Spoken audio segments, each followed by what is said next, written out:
Hannah here from Bearsden Essentials. Today I am going to be taking you through the next step in our How to Knit series, which will talk about the actual knitting itself, which is the garter stitch. So there's actually only two stitches in knitting, the purl stitch and the knit stitch. The knit stitch is what you see here. Both of these are methods of pulling loops through existing loops in order to create a fabric, and both are worked in rows from right to left on your needle. In general, there's two basic methods of knitting, English and continental. The difference is that English knitters like myself hold the working yarn in our right hand, which you'll see here, and continental knitters hold it in their left hand, and they work it through like that. I am going to show you the English style today. I will happily show you continental in another video. I find English is a very accessible way of learning how to knit, but there might be continental knitters who beg to differ. The other way to talk about English and continental knitters is if you're a thrower, which is English, or a picker. So lots of different ways to call knitting, but today we're going to be doing the English or the throwing method. To get started learning the English method, when you start a new row, you always want to hold the needle with the stitches on it in your left hand with the working yarn at the right end of the needle. The needle that will make the stitches is this one that's in your right hand. So you're going to be managing the working yarn as well as the working needle with your right hand, and you're going to be moving the stitches from the left needle with your index finger. I find that this form of management is a way to prevent you from accidentally sliding the stitch right off your needle and then having the tragedy of dropping a stitch that goes down all the way to the bottom. So for this pattern that we're going to be creating today, which is the twisted knit headband, take a look at the directions. We've cast it on, so we've successfully cast it on the stitches that we want to be creating, and then now we're going to get started on the body. So row 1, knit to end of row. Repeat row 1 in garter stitch pattern until piece measures 20.5 inches. So that's pretty cool, straightforward. This looks intimidating, but it's basically the same thing as knitting a square dishcloth or a really long scarf. But it can actually be something you make in less time than a scarf because it's not quite as long. So you get to celebrate the victory of completing something a lot quicker. And if you're like me, if you mess up, a lot less to pull out and a lot less heartbreak. So for row 1 and all of the rows, I've gotten started. This is the project that I actually cast on using the long tail cast on method, which I showed you in my previous video, that creates that really nice first row of knitted stitches. If you cast it on using the knit stitch, you'll know that you just have a few loops at the bottom, but it can still look nice. And don't worry too much, because for this project, the ends are going to actually be seamed together inside out. So you don't even have to worry too much if it's not perfect, but I definitely recommend practicing again and again until you create nice even cast on edges, because you don't want to have a project that's too loose or too tight at the bottom to take away from the finished effect. So set yourselves up, remembering that the needle with the stitches on it is going to be in your left hand, the working yarn is going to be on the right end of the needle, and the needle that makes the stitches is right here in your right hand. I like to hold the needle with my index finger and my thumb. The thumb is really that lever that you see pushing it up and down on your index finger. So you have your hand set up. You don't want to hold it too tight, and you don't want to hold it too loose that you're going to drop everything. So finding that right comfortable holding position is really key. And again, this might take a little bit of time, but here's how your hands should roughly look. Get your right needle and insert it through the first stitch on the left needle with an away from you motion underneath that left needle. So this is one of the first pinch points. I recommend, if you're new, holding the piece like this so that you don't drop it. Use your right hand to bring the working yarn up and around the back of the right needle wrapping it counterclockwise around the tip of the right needle only. You don't want to wrap it around both needles. You just want to wrap it around the right one. Pull the loop that's on the right needle through the stitch on the left needle using a towards you motion. So carefully go like that, just to show you again. And this is where I think I like to have my 2 index fingers guiding each part of the loop. Toward you. And then with a new stitch on the right needle, you're going to gradually and gently take that stitch off the left one and put it just onto the right needle. You might want to take your yarn and pull it just to make sure it's not too loose or too tight. When you're first starting, you don't want to hold your needles out like that, because then you're going to wind up with really loose stitches. So you want to keep them close together, and you can just pull the working yarn to fix it. Similarly, you don't want to knit so tight that you have trouble getting the needle even through it, and that it's really tight stitch that's pulled too tight, because then you're going to distort the entire row. So to knit the next stitch, you want to make sure the working yarn is now coming from the side of the needle that's away from you, so behind your work. Purl is when it's in front, so knitting is when that working yarn is behind your work, and you're going to repeat the above steps. So you want to insert the right needle into that first stitch of the left needle again in an away from you motion. For a basic knit stitch, you're always working the next stitch towards from the end. Wrap the yarn counterclockwise around the tip of the right needle. Pull the loop on the right needle through the stitch on the left needle. Remove the stitch from the left needle, and now you can see that new stitch is created on the right needle, so you're creating a new row. So something key about this, when you're knitting flat in rows, you're knitting all the way across. When you're knitting in the round, it's a continuous motion where you just keep going around and around, and that's how you get hats that just build from the bottom of your knitting. What we're doing is we're knitting flat across, which is rows, not rounds. So this is a row that we're going to be doing. Each time across the needles is a row. So insert the right into the left in an away from you motion, and I'll show you a bird's eye view. Take the yarn, wrap it around in a counterclockwise motion and through the 2 stitches, not around both of them, but just around the tip of the right. So you actually can see that there's a loop created here, and you're going to be inserting that right needle into the loop on the left side, and you're going to gradually slide it off.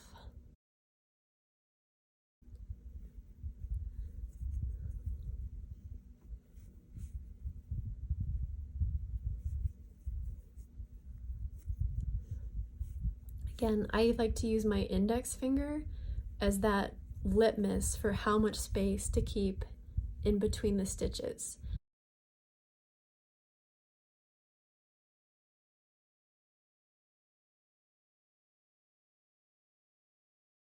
So if you're a tight knitter, when you take that newly created stitch from the left needle to the right needle, make sure your index finger can fit comfortably in between the 2 stitches, just the tip of the index finger. I like to keep it nice and even. And again, you don't want to pull the needles too far apart, because then that's going to create more gaps in your knitting as well.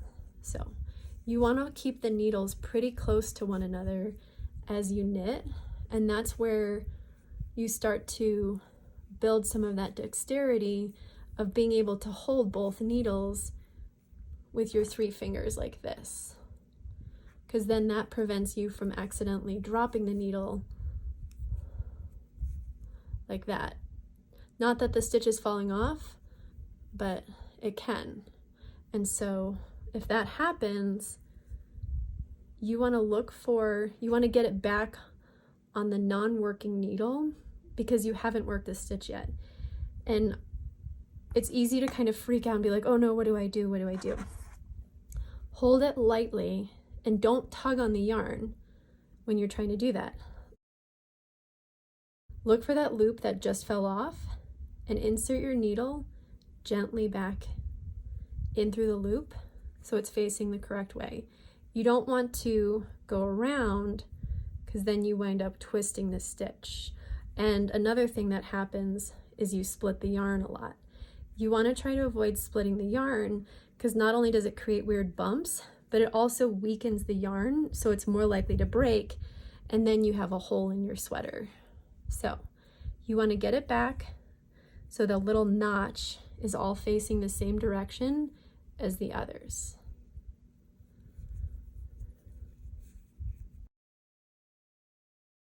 When you've finished all of the stitches from the left needle and the right needle, it's as simple as switching which needle is which. So now the working needle is the one that you just knit the stitches off of, and the needle with all the stitches goes into your left hand again. So again, you don't want to have your needle face, which luckily there's a little reminder to not do that, but you want to have the working yarn on the right side of the needle. And you don't want to start your stitch all the way down here. You also don't want to start your stitch too far here because then it's more likely to fall off as you go. I recommend, as you can see, the needle is graduated at the top. I typically like to keep my stitch that's about to be worked right before that narrowing to the needle point happens. That I've found allows me to create even stitches, but not have to worry about the stitch falling off. So insert the needle, the new working needle, away from you. Take the yarn, loop it around in a counterclockwise motion. Thread the new loop through and continue.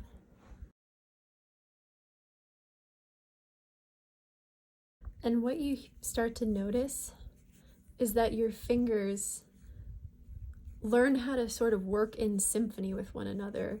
Knitting is kind of like getting all of the instruments in an orchestra to play together at the same time in harmony. So knowing when one is supposed to start or stop at the same time as another, you're almost conducting a whole symphony. And the result is a beautiful composition that looks like this. And so the thing that's cool about garter stitch is that I find it's nice and squishy and it doesn't curl. If you're knitting in stocking knit, which is one row of knitting and one row of purling when you're knitting flat, or knitting every single round when you're knitting circular, is you actually get kind of a curl to it. So this creates a nice flat piece. So you'll be knitting until this piece measures 20.5 inches. So this is one of my favorite little tape measures that I have. So right now it's just over 4¼ inches maybe. And so that means I have whatever 20.5 minus 4¼ is left to knit. So I'll keep going until it reaches 20.5 inches, and then that's when I will cast off.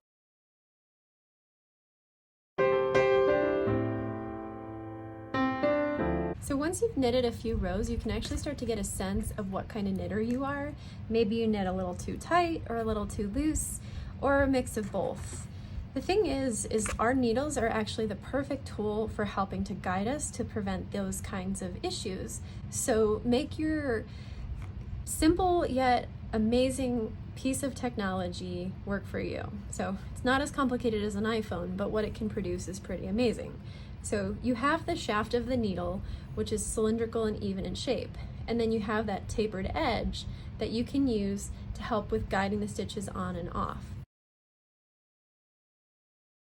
It's the shaft of the needle that actually helps to create the sizes of the stitch. So when we wrap the yarn around the shaft of the right needle to create a new stitch, you want to be using that to guide the creation of the stitch so that you don't wind up with something too small or too big. So how do you create the perfectly measured stitch? So first what you want to do, like I mentioned, The next stitch that you're going to be working, I like to keep it in waiting right at the point from where the body of the needle meets that tapered edge. So it's kind of waiting there ready to get to work. And so advance that working stitch to the tip of the needle. And this is going, you don't want to put it all the way to the end and you don't want to keep it back here. You just want to create enough space so that it's easy to insert the working needle away from you through that stitch without any distortion. When you wrap your yarn around your needle, you want to make sure you have an even tension on the yarn and pull the new loop through the old loop, and see that you should just size the stitch to the body or shaft of that right needle. You don't want to have it sized here because then it's going to be too tight, and you also don't want to have it be too loose where you're not paying attention or using the needle to guide you. So size the stitch to the body of the needle, and then when you exit, you have a perfectly sized stitch. A lot of loose knitters, I find, they use your needle as a tool to reach through the old stitch, and they grab some yarn and pull it through to the receiving needle, but that's kind of where you stop. You're not using your needle to measure the new stitch that you're making. You're just kind of going and you're creating something that's super loose. And the best way to tell that is if you have a lot of space under your stitches. And you can't just pull to fix it because you're actually distorting, you're not fixing this stitch, you're distorting the row below it. You want to pull so it's tight enough so that there's evenness, but you can't overdo it, otherwise you start to screw up the previous row. On the opposite side of the spectrum, you have people who create stitches that are so tight you can barely get your needle into it because you're working mostly at the tips. So not only does this mean you're more likely to drop the stitches off and get frustrated, but you're also creating stitches that are so tight that if you're like me when I was 8, I accidentally snapped a couple needles and I would bend, and those were wooden, and then I would bend the metal ones. So I think I still have some needles from childhood that are like a sort of concave shape now from how tightly I held the needle and worked the yarn. So make your needles work for you. Use the tip that's graduated or tapered in order to help guide the stitches on and off, and use the body of the needle itself to determine how big your stitch should be. So work it the way you normally would, and then use the body to measure your stitch, and then just gently slide your left needle out. And as you get more comfortable, you'll actually be good at guiding the next stitch into working position as you slide the previous stitch off.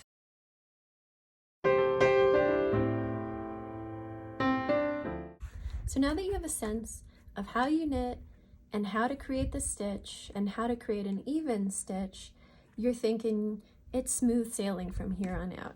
And whenever I teach people how to knit, I inevitably get a call saying, oh my God, I dropped a stitch. I can't continue until I talk to you and see what I need to do to fix it.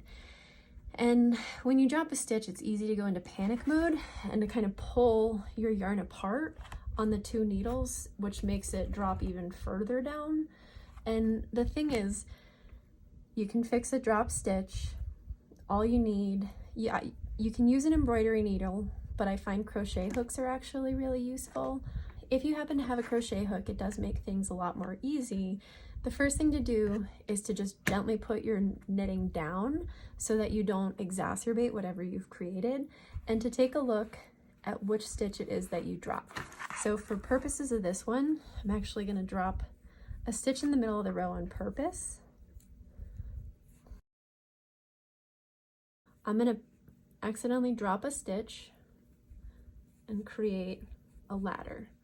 So it's dropped down 4 rows. So I can still see the stitch. So what I'm going to do, I'm going to just gently put it down so it doesn't get any worse. Then I'll grab the nearest crochet hook that I have on hand. I'm not a crocheter typically, so this is really, it's a G hook that isn't too much different in size than the 7s. It's a 4.25 millimeter, so, and these needles are 4.5 millimeters, so it's not too different in size. Before you pick it back up, the biggest thing to do is take a deep breath and secure the drop stitch. So I don't want it to go any further, so what I'm going to do is I'm going to just take my hook to pull out. See, it's a little bent from me from trying to learn how to crochet and being too tight. So you see that stitch? What I'm going to try to do is I'm actually going to pull it so that it's secure. I'm going to take my size 7 double pointed needle for now, and I'm going to survey what I need to fix. If you don't secure the stitch that you dropped, otherwise the column of stitches that you need to fix is just going to unravel all the way down to the cast on edge, and it's still fixable, it's just going to take a lot more time. So securing the stitch that you dropped will help prevent it from getting any more troublesome.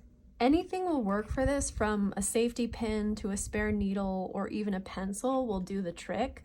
I will also sometimes use my darning needle, which is pretty thick, to help do the job. Just find something that you can slip the stitch on. It's an interim solution if things have already unraveled several rows. So before I show you how to fix the drop stitch, we want to go back to the anatomy of the knitting stitch pattern. So in garter stitch, you're creating a simple knit stitch across all rows. And as you get into more advanced techniques, you'll actually see that a knit stitch looks a lot like a purl stitch from the wrong side. Why am I telling you this when you haven't even learned how to purl yet? It's because whenever you want to fix a drop stitch, you're actually just going to be working from one side. And this means that you have to recreate a knit stitch for every right side row and a purl stitch for every wrong side row. So I'm going to give you a little taste of how to do a purl stitch. So identify if your drop stitch is located on the right side or the wrong side row. If it has a little V underneath, then the next stitch you need to create is a purl stitch. And if there's a little bump at the base, like there is with this one, it's technically a purl stitch, and the next row you need to create is a knit stitch. So insert your crochet hook into the stitch from the front and remove whatever you used as a provisional means. Don't lose the stitch in doing so, just transfer it. Make sure your other stitches are secured too, so you don't wind up having to do this multiple times. So as you can see, there's 4 rows that I need to fix. Like I said, my drop stitch has a little bump, so it's a purl stitch, and that means I have to start by recreating a knit stitch in the next row. So you're going to take your crochet hook and you're going to insert it away from you underneath the next strand of yarn that connects the 2 stitches. So it should look like this. This is going to recreate a knit stitch. The strand needs to be in the back behind your stitch, like this. Make sure that you have the correct strand too. So this is the next strand. Take the strand that you just picked up and work it towards you through the stitch that you are trying to fix. Once you've pulled it towards you, you've recreated a knit stitch with your fingers without dropping your stitch, holding it with your middle and your thumb. Now what you need to do is you actually need to take the next strand, put it in front, and you're going to reinsert your crochet hook into the stitch from the back to the front under the strand connecting the 2 stitches in the next row.